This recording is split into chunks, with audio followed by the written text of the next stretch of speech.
Hello, good day to you all. My name's Alan Twigg, and this is the Alan Twigg podcast. This is a whole new podcast because I'm broadcasting today from my office.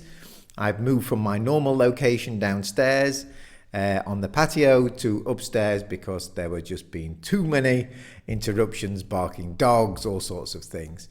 So welcome to my podcast. Today we're going to be thinking about the three things. So I'm going to be explaining the three things that nobody ever told me when I first went plant-based, when I first went vegan. So when I moved to a plant-based diet.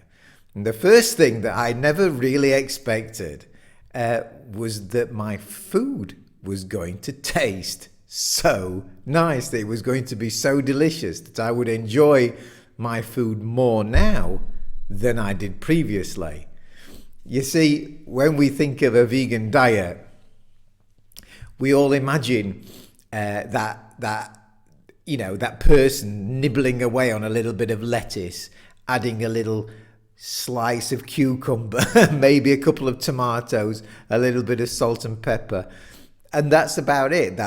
That seriously was as far as my imagination stretched when I originally thought about going on a plant-based diet. And the really, really good news and the most fantastic discovery probably of my life was that plants can be really delicious. I'd never really considered it, but I kind of, there was some sort of almost short circuit going on in my mind, because I never really thought that when people mention a plant-based diet, I thought that pasta, rice, tofu, beans of all descriptions, and lentils and potatoes, and of course all the vegetables, mushrooms, which is a whole kingdom in itself. If you think about the plant kingdom, the mushroom is actually a kingdom in its own right. The benefits of mushrooms are just quite incredible. Garlic, oats. I mean, the list goes on and on and on. And I've since discovered that there's so much variety, it's virtually impossible to ever get bored on a plant-based diet. I really, really love my food now. I have really tasty food. I've learned how to cook with spices. Now there's the thing before, where I would just be going to the supermarket and getting maybe some ready meal, or just whatever just caught my attention. I'd be just adding it to the trolley and that would be it. Now I actually think about what I'm eating. So I use spices, I use curcumin, I use pepper, I use all manner of different spices that I never really knew existed before. And the nutrition content of my food, but also the taste of my food has improved so much. So yeah, the first thing that I never really thought would happen was that my food would taste so nice. So yeah, what's the second thing then? What is the second thing that I never thought about before I moved to a plant-based diet? So I just scroll down a little bit here on my sheet. Let's have a look. It's no good. I'm going to have to put my glasses on to have a look. Yeah. I've written all this out, but I usually only need the headlines. So another thing that I was never told, or nobody have ever really explained to me when I went on a vegan diet, was that I would actually feel a lot calmer, that I would have less stress, that I would feel less excited, and that I would get more focused, that I would be able to concentrate better. You know, when I went on a vegan diet, I thought to myself, what will happen? You know, will my digestion improve? Will I have more energy? Will I sleep better? All these things, because, you know, I've been eating, like most of us, haven't we? We've been eating meat and dairy and fish and drinking milk and most products, as well, most products that we buy from the shops, whether it's something as simple as a Mars bar or a Twix bar or whatever, most of these products also include dairy products, so milk or cream or butter or something.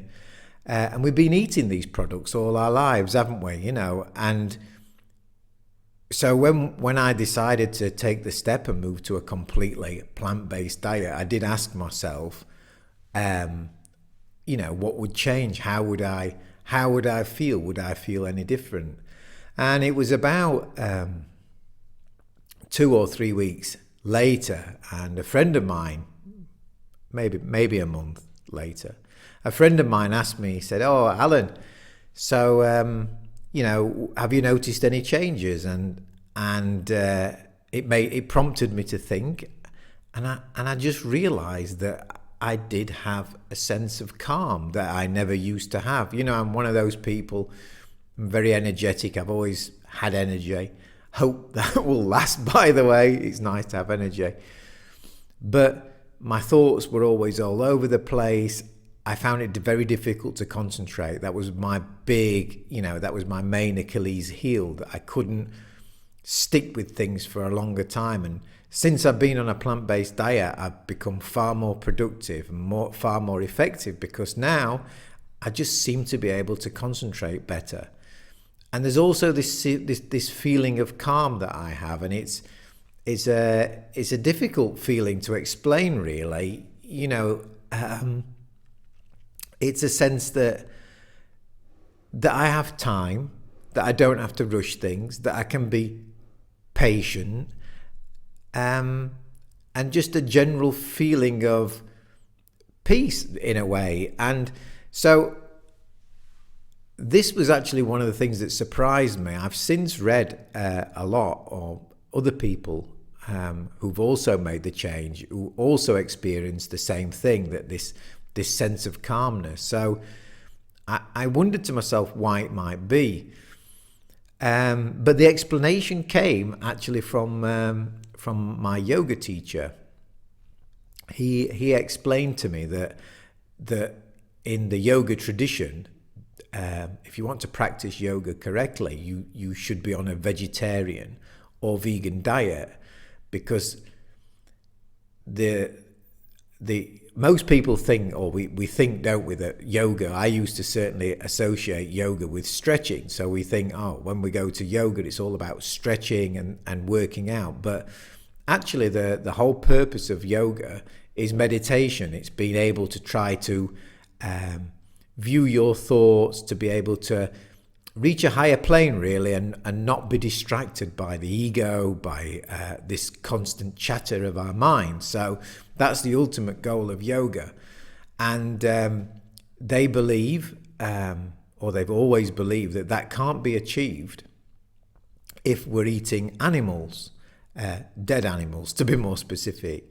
And it kind of makes sense, doesn't it? I mean, if you think about the suffering that animals, if you just take the life of a pig, for instance, millions and millions of pigs are, born into slavitude, basically, and they live in really cramped, dirty and filthy conditions, often on top of each other, a real life of suffering.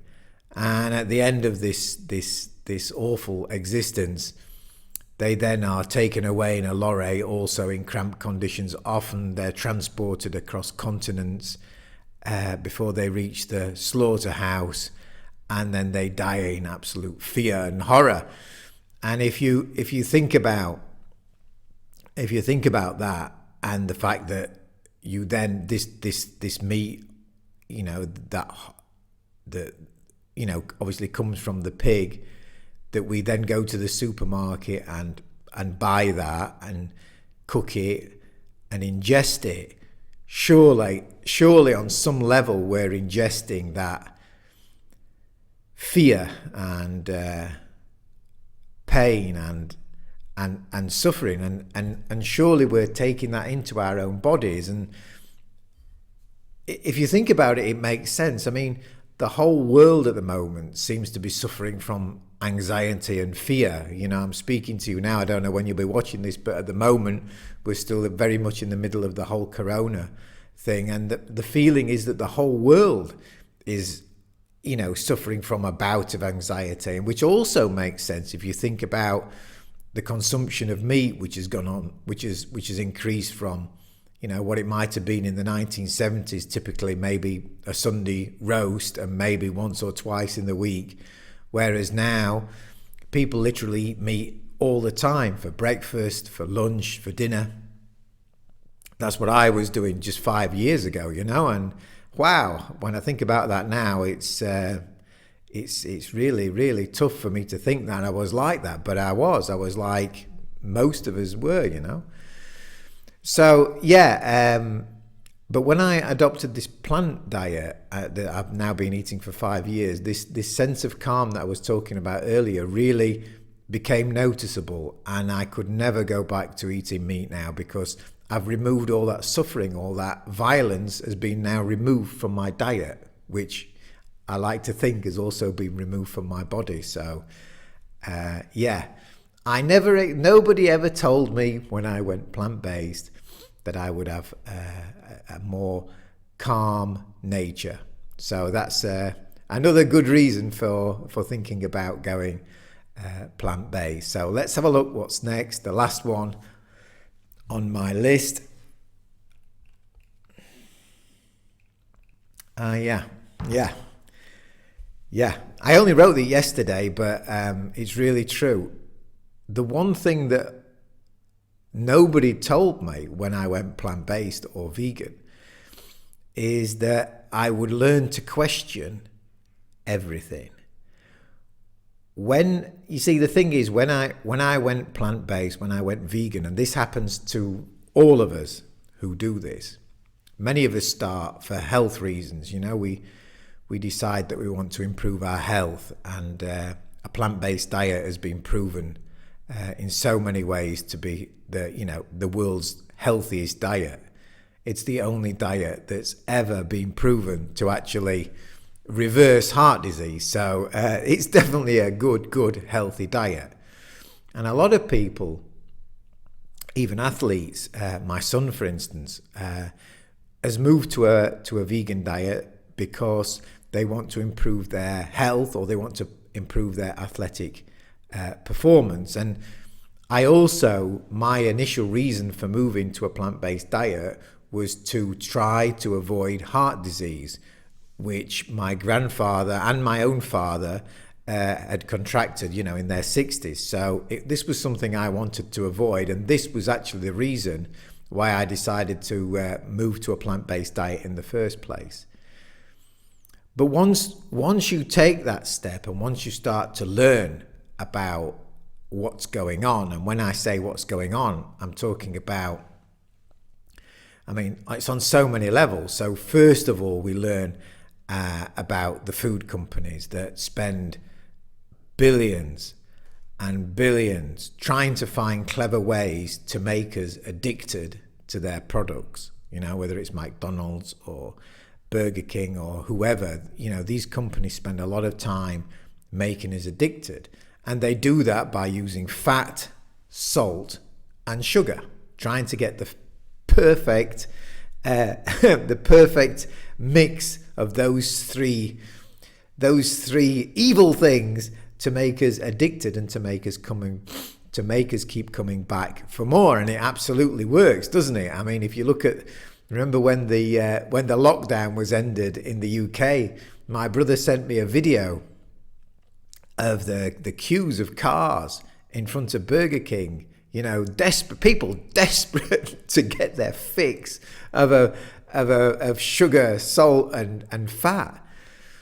So you begin to learn about that. Then you begin to realize that a lot of these things are really far more harmful than you actually really understood. I mean, I'd always heard about saturated fat, but I'd never really taken much notice of it. I mean, we don't, do we? Most people don't really think about it.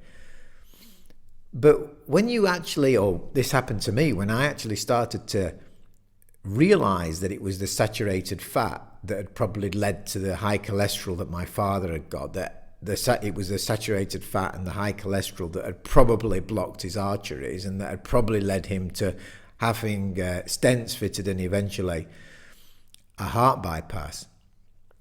And you realize, which I never really fully understood, but when you realize that this ingredient, saturated fat, is only really found in animal products, so meat and dairy products, that's like that for me is one realization. Why is it being pushed so much? Why are we eating so much of it? Why are they still telling us that meat is so healthy, that it's full of protein, and that we need it? Why is that? And then I did a video just earlier today on milk. Most people are lactose intolerant. I never realized that. 70% of the world's population is lactose intolerant.